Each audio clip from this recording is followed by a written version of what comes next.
दोस्तों एक बात याद रखना, एग्जाम तक तुम अकेले होगे लेकिन स्वागत है Baguda educational platform mathematics YouTube channel Suratgarh के अंदर। आज हम बात करते हैं स्टोक्स थ्योरम की और स्टोक्स थ्योरम को किस तरह से अप्लाई करते हैं, क्या होती है थ्योरम, प्लस के अंदर एग्जाम्पल और कॉम्पिटिटिव एग्जाम में किस प्रकार के क्वेश्चन पूछे जाते हैं, इस मुद्दे पर आज डिस्कस करेंगे। एक बार सोशल मीडिया पर शेयर करें, चैनल को सब्सक्राइब नहीं किया तो सब्सक्राइब करें, बेल के प्रेस को जरूर नोट करें। चाहे आप CSR नेट की तैयारी कर रहे हैं, राजस्थान सेट की तैयारी कर रहे हैं, फर्स्ट ग्रेड या सेकंड ग्रेड की तैयारी कर रहे हैं, कॉलेज लेक्चरर, IIT जेम्स या नीट या गेट, या फिर आप BSc की प्रिपरेशन कर रहे हैं या TGT PGT की, इन सभी के लिए काफी यूजफुल बिट है और किस तरह से इनका कम टाइम में हम सॉल्यूशन करते हैं, आज इसी मुद्दे पर डिस्कस करेंगे। सबसे पहले हम देखते हैं स्टोक्स थ्योरम होती क्या है। तो किसी सदिश फलन f का किसी बंद वक्र के चारों ओर लिया गया रेखा समाकलन कर्ल f के पृष्ठ समाकलन के बराबर होता है, तो ये समाकलन उस पृष्ठ पर लिया जाता है जिसकी सीमा बंद वक्र बनाती है। तो ये तो बात है कि उस पृष्ठ पर लेंगे जिसकी सीमा बंद वक्र बनाएगी। आखिरकार स्टोक्स थ्योरम से आप समझते हैं, कई बार कॉलेज लेक्चरर के इंटरव्यू होते हैं, उसमें क्वेश्चन पूछा जाता है कि स्टोक्स थ्योरम क्या है। तो स्टोक्स थ्योरम में उस टाइम हमारा ये आंसर रहता है कि स्टोक्स थ्योरम सर ये है जिसमें हम रेखा समाकलन को पृष्ठ समाकलन में चेंज करते हैं, बस हमारा आंसर। रेखा समाकलन को पृष्ठ समाकलन में चेंज करने वाली जो थ्योरम है उसी को हम स्टोक्स थ्योरम के नाम से जानते हैं, यही डेफिनेशन कहती है। तो अगर इसको देखें मैथमेटिक्स की भाषा में तो F डॉट dr, C लिखा है इसका मतलब रेखा समाकलन है, और डबल लगा रखा है वैसे पृष्ठ है, S लिखा है तो भी पृष्ठ समाकलन है। F डॉट dr बराबर होता है n कैप डेल गुणा F ds, ठीक है। और इसको अगर कार्तीय रूप में लिखें तो F डॉट dr को ये लिख सकते हैं I कैप F1, मतलब I के साथ F1, J के साथ F2 और K के साथ F3, और ये हो जाएगा हमारा I dx, J dy और K dz, ठीक है। इसको बोलते हैं हम स्टोक्स थ्योरम। अब एग्जांपल देखते हैं, स्टोक्स प्रमेय का प्रयोग करके हल कीजिए, ठीक है। ये हमें एक मान दे रखा है। अब स्टोक्स थ्योरम को अप्लाई करने के लिए हमारे पास f का मान होना जरूरी है। किसका मान? f का मान जरूरी है। अब f का मान कैसे निकालते हैं? f तो ये होता है, ये देखो F डॉट dr। अब इस थ्योरम को हम क्या करेंगे? चेंज करेंगे। किस तरह से चेंज करेंगे? ये तो इसी को हम क्या लिख सकते हैं? अगर मैं इसी को ऐसे लिख दूं तो आपको कोई डाउट नहीं होनी चाहिए जब इसमें थ्योरम अप्लाई करेंगे। तो इसको मैं लिख रहा हूं I cap X Y J cap X Y की स्क्वायर डॉट I dx और प्लस जे dy। इसी रूप को ऐसे लिख सकते हैं, कोई डाउट ही नहीं। क्यों? क्योंकि वापिस आप करो I का I से तो I कैंसिल आउट, dx इसके साथ और dy ये बन जाएगा वापस। तो इसका मतलब ये f का मान है, ये dx है। अब देखो ये f है, ये I के j में चला गया, ये dx यहां रह गया। अब हमें क्या चाहिए? हमें इस थ्योरम को अप्लाई करने के लिए डेल गुणा f का मान चाहिए। f हमारे पास ये किसका मान है?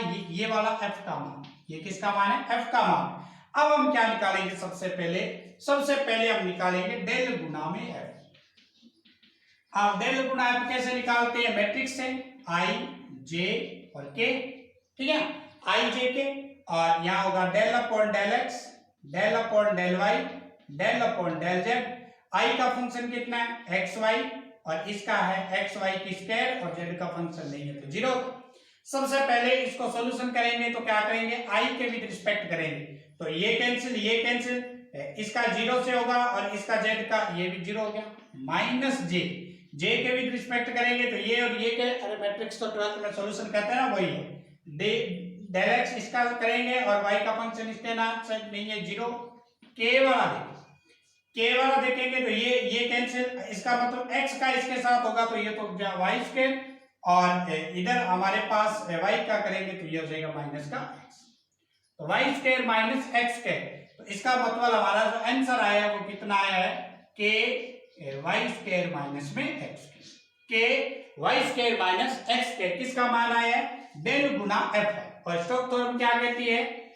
डबल समाकलन मतलब पृष्ठ समाकलन एन डॉट डेल गुना में एफ, ठीक है। तो यहां हम क्या करते हैं? एन कैप बराबर के कैप है, एन कैप बराबर कितना है? के कैप है। अब जैसे इसमें मान रखेंगे हम और इसमें मान रखने के बाद इसको सॉल्यूशन करेंगे तो डबल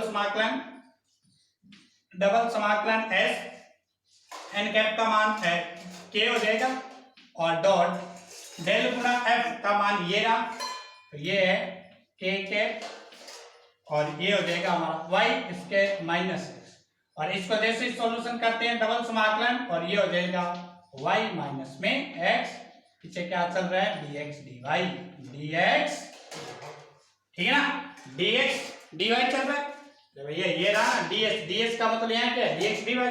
अब देखो, अब हमें लिमिट अप्लाई करनी, लिमिट यहाँ देखो, जब भी इस प्रकार की लिमिट दे रखी एक छोटा सा डायग्राम बनाया करो ताकि आपको सॉल्यूशन करने में आसान।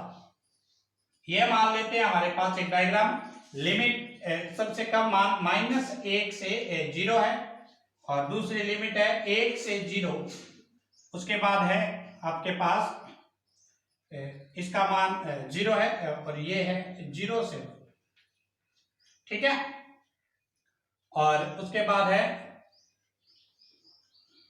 0 से, ये कुछ लिमिट दे रखी।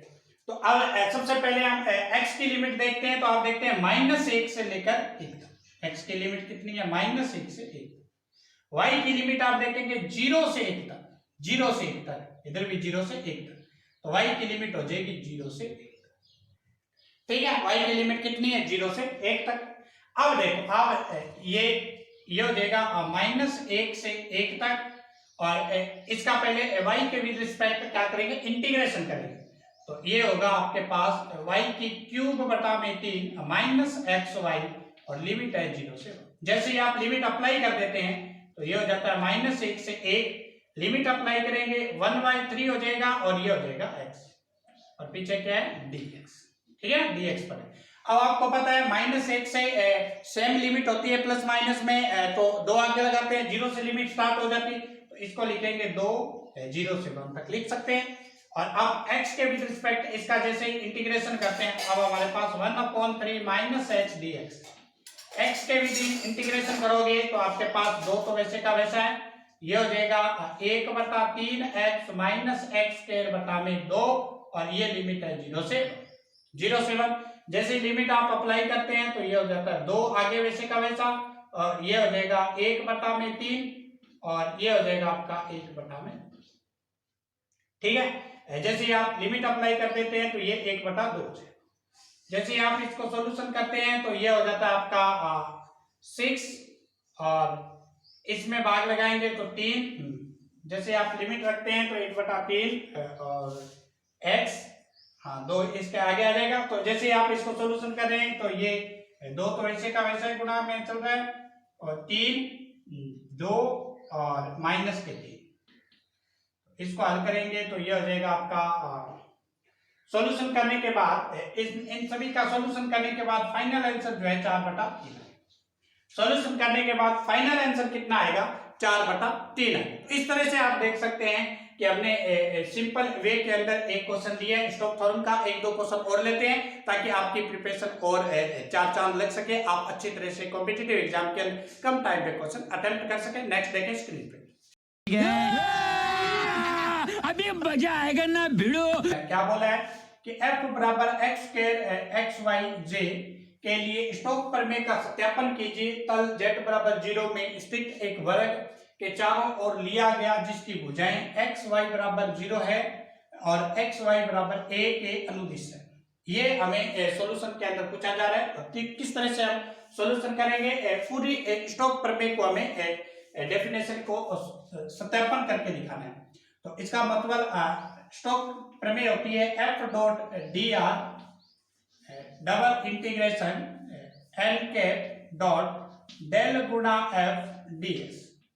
हमें बताना है कि ये वाला मान और ये वाला मान क्या बराबर है या नहीं, ठीक है। तो सबसे पहले हम इस मान को उठाते हैं, राइट हैंड साइड को उठा देते हैं, लेफ्ट हैंड साइड को उठाते हैं। सबसे पहले हम सॉल्यूशन करेंगे f.dr का। तो आप देखेंगे कि यहाँ पे हमारे पास f का मान तो ये रहा x² i और xy j, और डॉट हम क्या करेंगे dr का मान कितना है, तो dr का मान होता है i dx और j dy। जैसे ही इसको अंदर डॉट करेंगे तो ये हमारे पास हो जाएगा एक्स स्क्वायर dx और एक्स वाई dy। ठीक है, ये हमारे पास किसका मान आ गया है, एफ डॉट डी आर का मान आ चुका है, एफ डॉट डी आर का मान आ चुका है। ठीक है, अब हमारे पास एक वर्ग दे रखा है, किस तरह से इसकी लिमिट अप्लाई करते हैं देखते हैं। ये हमारे पास एक वर्ग है, वर्ग जिसकी चारों भुजाएं बराबर होती है, एक्स वाई 0 है और एक्स वाई बराबर a है। ठीक है ना, तो ये अलग अलग सीमाएं हम मान सकते हैं 0 0 से, और उसके आधार पर इसने दे रखी है टेबल। तो ये बिंदु हमारे पास 0,0 है, ये बिंदु हमारे पास a,0 है, और ये a,a है, और ये बिंदु है हमारे पास 0, ठीक है। ये 4 पॉइंट दे रखे हमें, और उसके आधार पर हमें देखना है कि लिमिट इसकी कितने से कितनी। तो अब हम सॉल्यूशन करते हैं, इस ए बी पॉइंट मानते हैं इसको, और इसको सी और इसको डी। सबसे पहले हम क्या करेंगे, ए बी रेखा के अनुदिश इसका रेखा समाकलन करेंगे, क्योंकि प्रूव करना है ना हमें इसको। सबसे ए बी, फिर बी सी, फिर सी डी, फिर ए डी के अकॉर्डिंग टू हम इसको सॉल्यूशन करते जाएंगे। रेखा ए बी, सबसे पहले रेखा A B, Rekha A B का हम जब क्योंकि हमें तो इसको रेखा समाकलन में एक ही होता है, ए बी से लिमिट क्या होगी 0 से a, 0 से a होगी। और अब जैसे आप इसको सॉल्यूशन करेंगे तो यहाँ पे हमारे पास ए बी रेखा है, तो यहाँ y 0 है, ए बी रेखा है तो y का मान कितना है 0 है, तो dy भी कितना हो जाएगा 0। जब y 0 है तो dy 0 होगा, तो यहाँ dy वाला 0 हो जाएगा, ये फंक्शन तो x वाला बच जाएगा। तो हमारे पास क्या बचेगा x स्क्वायर dx। जैसे इसका इंटीग्रेशन करेंगे x की क्यूब बाई 3, 0 बाई a, इसको सोल्यूशन करेंगे a की क्यूब बाई, ए बी के अकॉर्डिंग टू कितना आया a की क्यूब बाई 3। अब हम bc के अकॉर्डिंग टू लेते हैं रेखा bc। तो रेखा bc पर x का मान कितना है 0 है। जैसे आप रेखा bc लेते हैं तो रेखा bc बराबर x बराबर कितना है a, x का मान तो a है, लेकिन dx यहाँ कितना है 0। तो जैसे ही आप इसमें लिमिट रखते हैं तो लिमिट है हमारे पास bx के अंदर 0 से a, dx यहाँ 0 है, dx 0 है तो ये 0 हो जाएगा, xy बचेगा, xy dy, और इसको y के भी रिस्पेक्ट करेंगे तो ये हो जाएगा x y स्क्वायर बटा में 2, 0 से a। ठीक है ना, 0 से a रखेंगे। और जैसे आप इसको सॉल्यूशन करते हैं, सॉरी x की जगह तो a रख देंगे ना, x बराबर कितना है a है, तो यहाँ a रख देंगे, x की जगह a हो जाएगा, यहाँ xy छोड़ दो, यहाँ a रख दो, यहाँ x की जगह a हो जाएगा, क्योंकि x बराबर a है ना। अरे भैया bc पर x बराबर a है तो यह वहां रखेंगे, तो ये हो जाएगा हमारे पास a की क्यूब बटा में 2, ये आएगा a की क्यूब बटा में 2, कितना आएगा a की क्यूब बटा में 2 आएगा। उसके बाद हम देखते हैं रेखा, यहां सॉल्यूशन करता हूं मैं इसका, रेखा सीडी, रेखा सीडी, रेखा सीडी देखेंगे तो आप वापिस देख सकते हैं कि ए बी का नेगेटिव पर्सन यहाँ आने वाला है, ए बी जो है ए बी का नेगेटिव पर्सन आने वाला है। तो ए बी का मान कितना था वही आएगा 0 से a x स्क्वायर dx, और इसको जब भी सॉल्यूशन करेंगे इसका नेगेटिव पर्सन यहाँ आएगा तो माइनस a की क्यूब बटा में 3। उसके बाद देखेंगे रेखा AD के अकॉर्डिंग, रेखा AD, और रेखा AD पर आप देख सकते हैं कि x भी 0 है, x भी 0 है और dx भी 0 है। AD के अकॉर्डिंग टू देखोगे तो x भी 0 है, dx भी 0 है, तो ये तो 0 ही हो जाएगा। अब हम क्या करेंगे, टोटल जब इसका इंटीग्रेशन करेंगे रेखा समाकलन f डॉट dr, तो पहला मान है हमारे पास a की क्यूब बटा में 3, दूसरा मान है हमारे पास a की क्यूब बटा में 2, तीसरा मान है a की क्यूब बटा में 3। ठीक है, अब आप देख रहे हैं 2% कैंसिल आउट हो जाएंगे, हमारा आंसर क्या बचेगा 1 बटा में 2 a की क्यूब, मतलब ये कैंसिल आउट हो जाएगा, ये बच जाएगा। अब एक तरफ तो हमें सॉल्यूशन कर लिया, अब हम इसको सॉल्यूशन करेंगे। इसको सॉल्यूशन करेंगे तो हमारे पास डेल गुणा एफ निकालेंगे सबसे पहले, ये तो हो गया। अब हम किसको सॉल्यूशन कर रहे हैं, double integration S N cap dot del गुणा dx dy। तो सबसे पहले हम डेल गुणा एफ को सॉल्यूशन करते हैं, डेल गुणा एफ i j और k, इसके अकॉर्डिंग टू करोगे, ये हो जाएगा डेल अपॉन में डेल एक्स, डेल अपॉन में डेल वाई और डेल अपॉन में डेल जेड। और इसका एफ का मान ये रहा, एक्स की स्क्वायर, वाई स्क्वायर और जेड का फंक्शन यानी 0 हो जाएगा। जैसे ही आप इसको सॉल्यूशन करते हैं मैट्रिक्स को, डेल गुणा एफ, तो डेल गुणा एफ आपके पास निकल के आएगा वाई के। इसको सॉल्यूशन करने पे वाई के आ जाएगा, ठीक है। और इसका जब भी इंटीग्रेशन करेंगे आप तो लिमिट अप्लाई करने के बाद 0 से a और 0 से a, मतलब इसकी लिमिट भी 0 से a है और y की भी 0 से a है, और इसका n के साथ गुणा करेंगे तो ये आपके पास क्या बचेगा, y dx dy। और जैसे ही इसको सॉल्यूशन करते हैं आप, सबसे पहले y के विद रिस्पेक्ट 0 से a, तो ये हो जाएगा y स्क्वायर बटा में 2, y स्क्वायर बटा में 2, ठीक है। और यहाँ रख देते हैं 0 से a, तो ये हो जाएगा a स्क्वायर बटा में 2 dx। और dx का जैसे ही आप इसको वापस करते हैं तो ये x और ये भी कितना आएगा सॉल्यूशन करने पर a क्यूब बटा में 2, दोनों क्या है, बराबर है। तो आप देख सकते हैं कि इस तरह से हम स्टोक्स थ्योरम को क्या करते हैं, बिल्कुल ही इजी वे के अंदर सॉल्यूशन कर जाते हैं। यहाँ हमें प्रूव करना था, जैसे बीएससी के अंदर क्वेश्चन आते हैं प्रूफ वाले, तो दोनों प्रूफ अपने को करना है, लेकिन कॉम्पिटिटिव एग्जाम के अंदर आपको क्या करना है, डायरेक्ट इसके अंदर मान रखेंगे तो आपका आंसर आ जाएगा। नेक्स्ट क्वेश्चन देखें स्क्रीन पे। तीसरा क्वेश्चन स्क्रीन पे दे रखा आपको,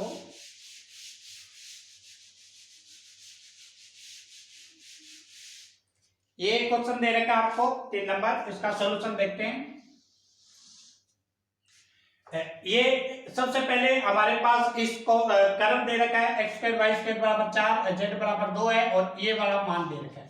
तो सबसे पहले हम इसको फॉर्म में बनाते हैं, एफ का मान निकालते हैं। तो इसको फॉर्म बनाएंगे, ई एक्स आई कैप जे कैप वाई और के कैप माइनस का के कैप, और इधर क्या लिखेंगे, डॉट में I D X J D Y और के डी। जैसे इसको सॉल्यूशन करेंगे वापिस ये आएगा, इसका मतलब एफ का मान ये हो गया, एफ का मान ये। तो अब हम क्या निकालेंगे, डेल गुना एफ निकालेंगे, ये हो जाएगा I cap J cap K cap, ये होगा D X D Y D Z, ये हो जाएगा ई की एक्स, ये हो जाएगा वाई और ये हो जाएगा माइनस, ठीक है। आई के विद रिस्पेक्ट अवकलन करेंगे इसका, आई के विद रिस्पेक्ट मैट्रिक्स को सॉल्यूशन करेंगे तो ये तो 0 और ये वाई नहीं है, ये भी 0 है। जे के विद रिस्पेक्ट करेंगे तो ये भी 0 और ये भी 0। के विद रिस्पेक्ट करेंगे तो के विद रिस्पेक्ट करेंगे तो आप ये 0 ये 0। इसका मतलब ये हुआ कि डेल गुणा एफ बराबर कितना आ रहा है, 0 आ रहा है। तो इसका मतलब एन कैप डेल गुणा एफ डीएस का मान कितना आएगा।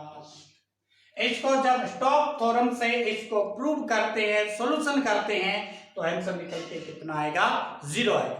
तो ये आज हमने स्टोक्स थ्योरम पर कुछ बेसिक कॉन्सेप्ट सीखे हैं। स्टोक्स थ्योरम क्या होती है, किस तरह से इजी वे में हम सॉल्यूशन कर सकते हैं, और कुछ एग्जांपल द्वारा आपको सॉल्यूशन करवाने की कोशिश की है ताकि आप कॉम्पिटिटिव एग्जाम के अंदर इस प्रकार के क्वेश्चन बहुत ही इजी वे के अंदर सॉल्यूशन कर पाएं। तो इसी तरह से जो आपने टारगेट बना रखा है, जो मैथमेटिक्स ऑप्शनल सब्जेक्ट आपने बनाया था अपने भविष्य को सुधारने के लिए, उसको पर खरे उतरने के लिए, अपने माँ बाप का सपने को साकार करने के लिए, सरकारी जॉब प्राप्त करने के लिए जो आपका टारगेट है, लक्ष्य है, उसके साथ हार्डवर्क करते रहे। ये यूट्यूब चैनल आपके साथ है। किसी प्रकार की कोई तकलीफ, कोई समस्या हो तो कमेंट कीजिए, आपको रिप्लाई बहुत ही कम टाइम पे मिलेगा। धन्यवाद, कल मिलते हैं न्यू वीडियो के साथ।